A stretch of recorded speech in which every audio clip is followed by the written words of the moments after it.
বাংলাদেশের পরিস্থিতির কোনো পরিবর্তন নেই। অরাজক পরিস্থিতিতে সে দেশের খাদ্যদ্রব্যের দাম আকাশ ছোঁয়া তো অবশ্যই, সঙ্গে রয়েছে আরও নানাবিধ সমস্যা।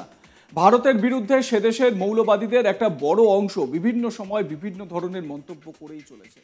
তবে তারপরেও সেই ভারতের দ্বারস্থই হতে হলো মোহাম্মদ ইউনূসদের। চালের জন্য ভারতের দ্বারস্থ বাংলাদেশ। একটি সংবাদ সংস্থার খবর অনুযায়ী ভারত ও ভিয়েতনাম থেকে মোট ৩৫,০০০ টন চাল গিয়েছে বাংলাদেশের চট্টগ্রাম বন্দরে।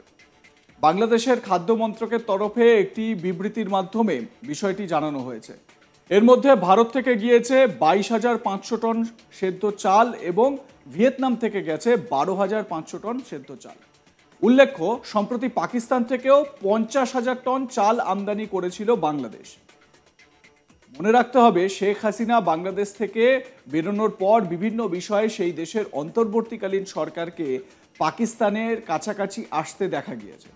পাকিস্তান থেকে চালও আমদানি করে বাংলাদেশ, কিন্তু তারপরেও ভারত থেকে চাল নিতেই হলো ইউনূসদের। প্রসঙ্গত, ভিয়েতনাম থেকে G2G ভিত্তিতে মোট ১ লাখ টন চাল আমদানি চুক্তি হয়। এর মধ্যে প্রথম দফার ১৭,৮০০ টন চাল ইতিমধ্যেই পৌঁছে গিয়েছে। জাহাজে রক্ষিত চালের নমুনা পরীক্ষার পর তা খালাস করার প্রক্রিয়া শুরু হয়। প্রসঙ্গত, এর আগে গত ফেব্রুয়ারি মাসে ভারত থেকে ১০,৫০০ মেট্রিক টন সেদ্ধ চাল নেয় বাংলাদেশ সরকার। সেই চালও পৌঁছায় চট্টগ্রাম বন্দরে। আন্তর্জাতিক উন্মুক্ত টেন্ডারের আওতায় ভারত থেকে ১০,৫০০ মেট্রিক টন সেদ্ধ চাল নিয়ে একটি জাহাজ চট্টগ্রাম বন্দরে পৌঁছায়। তার আগে গত ৩১শে জানুয়ারি মায়ানমার থেকে ২৩,০০০ মেট্রিক টন এবং ভারত থেকে ৭,৫০০ মেট্রিক টন চাল আমদানি করে বাংলাদেশ। অর্থাৎ ভারতের সাহায্য ছাড়া বাংলাদেশ যে কার্যত অচল, সেটা কিন্তু আরও একবার প্রমাণিত হলো। উল্লেখ্য, বাংলাদেশে একটা অচলাবস্থা জারি রয়েছে। অন্তর্বর্তী সরকারের প্রধান উপদেষ্টা মোহাম্মদ ইউনূস দেশ চালাতে সম্পূর্ণ ব্যর্থ বলেই দাবিও করা হচ্ছে কোনো কোনো মহল থেকে। খাদ্যদ্রব্যের দামও কার্যত আকাশ ছোঁয়া বলে অভিযোগ। এক কথায় বলতে গেলে বড়সড় সমস্যার মধ্যে রয়েছে বাংলাদেশবাসী। উল্লেখ্য, বাংলাদেশের একটা বড় অংশের মানুষের অন্যতম খাদ্য গোমাংস। তবে বর্তমানে ভারত কড়া পদক্ষেপ করেছে। ফলস্বরূপ খুব স্বাভাবিকভাবেই বাংলাদেশে গোমাংসের যোগান অনেকটা কমেছে বলেই দাবি কারো কারো। যোগান কমে যাওয়ায় দামও বেড়েছে স্বাভাবিকভাবেই। এই পরিস্থিতিতে সমস্যায় পড়তে হয়েছে সেখানকার মানুষকে। গরুর পরিবর্তে এবার তাই বাংলাদেশবাসী ঘোড়ার মাংস খাওয়া শুরু করেছে। বাংলাদেশের গাজীপুরের হায়দ্রাবাদে এমনই একটি ঘটনা দেখা গিয়েছে। সেখানকার মানুষ গোমাংসের পরিবর্তে ঘোড়ার মাংস দিয়েই আপাতত পাত ভরাচ্ছে। কম বেশি ২৫০ থেকে ৩০০ টাকা কেজি দরে বিক্রি হচ্ছে ঘোড়ার মাংস। খবরের কাগজ ও হানিফ টিভি নামে দুটি সংবাদ মাধ্যমে এই সংক্রান্ত প্রতিবেদনও প্রকাশ হয়েছে। এবারে আপনাদের দেখাবো এই যারা ঘোড়ার মাংস কিনতে গিয়েছেন ক্রেতারা, তাদের মধ্যে কতটা উৎসাহ উদ্দীপনা লক্ষ্য করা যাচ্ছে। দেখুন। আমি টাঙ্গা থেকে আসছি। আমি সর্বপ্রথম আমি তো যখন শুনলাম যেটা খাওয়া যায় যাচ্ছে, আমি তো আগে জানি তো এখন এটা খাওয়ার মতো এলাকায় তো আর করা যাবে না, সমস্যা করা যাবে না। এর জন্য যখন আমি শুনলাম এখানে বিক্রি করা হয়, আমি অনলাইনের মাধ্যমে সংবাদটা পাইছি, নিউজের মাধ্যমে। তো তখন আজকে সকালে ম্যাপ দেখে সরাসরি এখানে চলে আসছি। সাভার থেকে আসছি ৩৫০ টাকা কেজি, এবং জানার জন্য আপনার এক মুফতি সাহেবকে ফোন দিছি।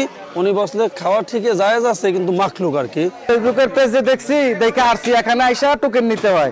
এখানে হলো ৩ কেজি ১,০০০ করে। ফেসবুকের মাধ্যমে সংবাদ পেয়েছি যে এখানে ঘোড়ার মাংস বিক্রি হচ্ছে। ঘোড়ার মাংস চর্বি নাই, দাম কম, এই কারণে আমরা নিতে আসছি। বিভিন্ন মতের আলেমরা ওনারা ঘোড়া খাওয়াকে হালাল বলছেন।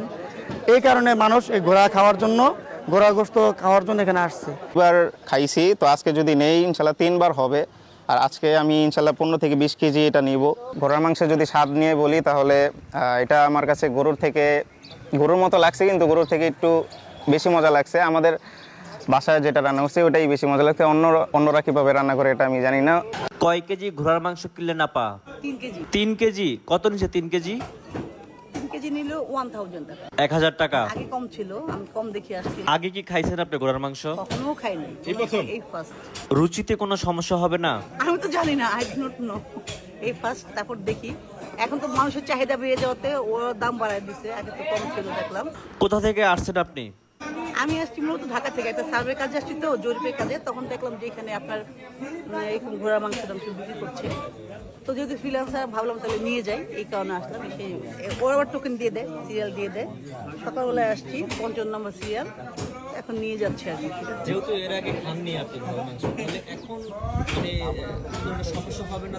না না, আসলে হয়েছে কি, আমি নিজেও মানে আই ওয়াজ কনফিউজ আসলে আদৌটা খাওয়া যায় কিনা।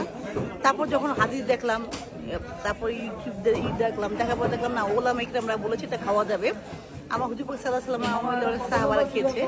তো কোনো এক সময় হয়তো আমার রাসূল মানা করেছে যে এটা খাওয়া যাবে না, তখন ঘোড়ার সংকট ছিল। তো যখন তাদের অবস্থা ভালো হয়ে গেছে, ডেভেলপ হয়ে গিয়েছে, তখন তারা খেয়েছে। এটা মাকরু, যেহেতু মাকরু তাহলে খাওয়া যায়, কারণ চিংড়ি মাছ খাওয়া মাকরু, কাঁকড়া খাওয়া মাকরু। এই জন্য আমিও নিলাম, নিয়ে দেখি তারপর কেমন।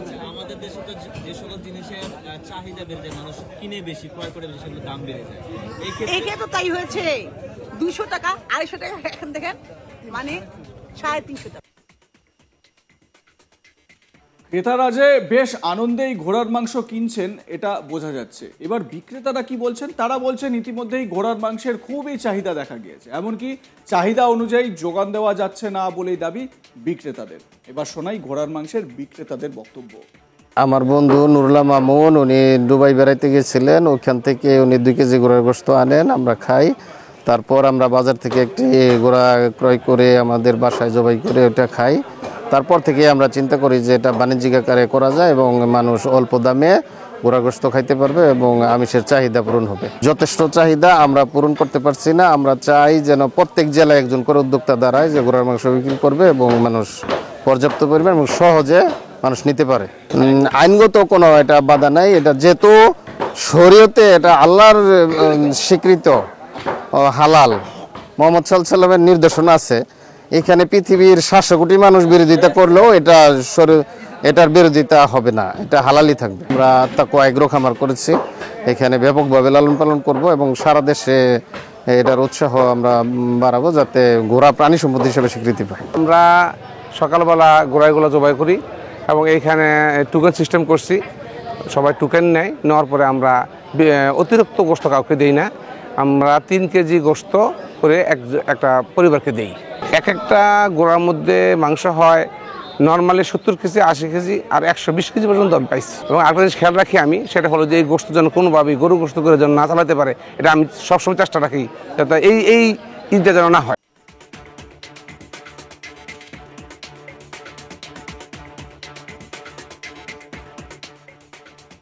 লাইক, কমেন্ট, শেয়ার করতে ভুলবেন না। দেখতে থাকুন আজ তাক বাংলা। সাবস্ক্রাইব করুন আমাদের ইউটিউব চ্যানেলটি, বেল আইকন প্রেস করুন নোটিফিকেশন পেতে।